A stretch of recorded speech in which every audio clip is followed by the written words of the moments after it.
Welcome back to the channel. I'm Vince, 71 Custom Motorcycles. This is my Honda CB350, it's a 71 K3.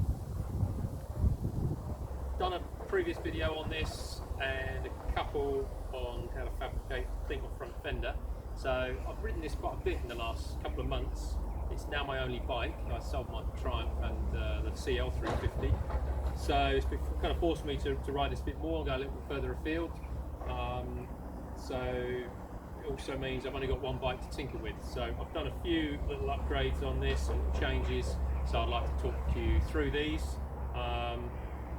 Let's get into it.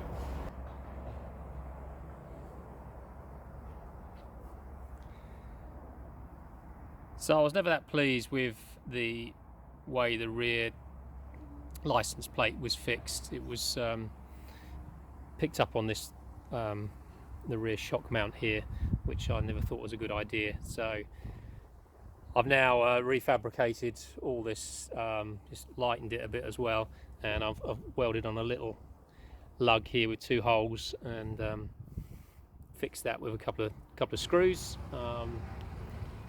So from a slightly practical and a kind of aesthetic point of view, I've extended the rear mudguard a little bit. Just made another little carbon fibre, real shorty, just to come to the edge of the seat loop. It does stop a bit more of the rubbish flying up, but you know, as I said previously, this is not a wet weather bike, but you know, you do kick up grit and stones and stuff, but actually I think it just finishes off the back end of the bike a little bit more nicely. So I also had to refabricate or 3D print a new holder for the rear indicators, because the ones I had previously, they were some cheap Fleabay ones, and they just basically failed, so I couldn't get a replacement for them anyway. So I ended up with these. These are from Shinyo. I've had their products before, and they're pretty decent quality, so I'm hoping these are going to serve me better than the last ones. So anyway, that's a slight change, and I was kind of forced to do that anyway.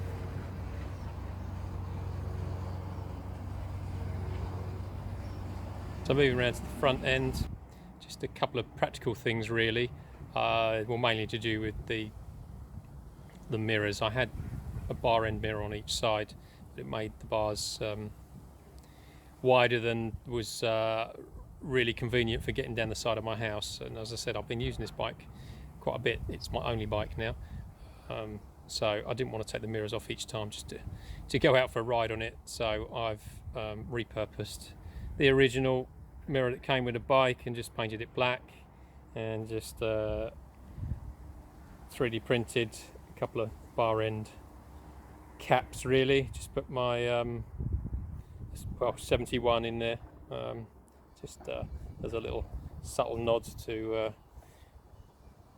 the channel.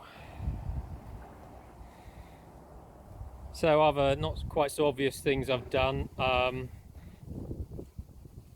these exhausts are incredibly loud, so I tried to take out the baffle, which are meant to be removable, but I struggle to do that, so I don't think you'll be able to see in there, but I've made a plate and just tack welded that in. It's got a few holes drilled in it just to sort of deaden the sound a bit, and it has reduced it a little bit. My mate who I ride with, who tends to sit behind me, appreciated that little mod, you know, rather than having his eardrums blown out each time we went out for a ride. So having gone out for quite a few rides now, and just checking how this bike runs, because it's completely stock, apart from obviously the pipes on there, but the plugs were being fouled up with black dusty carbon deposits. So what I've now done, I've finally bitten a bullet and paid an extortionate amount and got two new air cleaners basically. So hopefully that sorts that, because I think it was running too rich, basically not enough air coming in, and well, we'll see if that's worked. I'll maybe give you an update. That might be useful for somebody else who's ended up with the same issue. Okay, so a bike video wouldn't be complete without hearing it sound, so let's give it a kick over.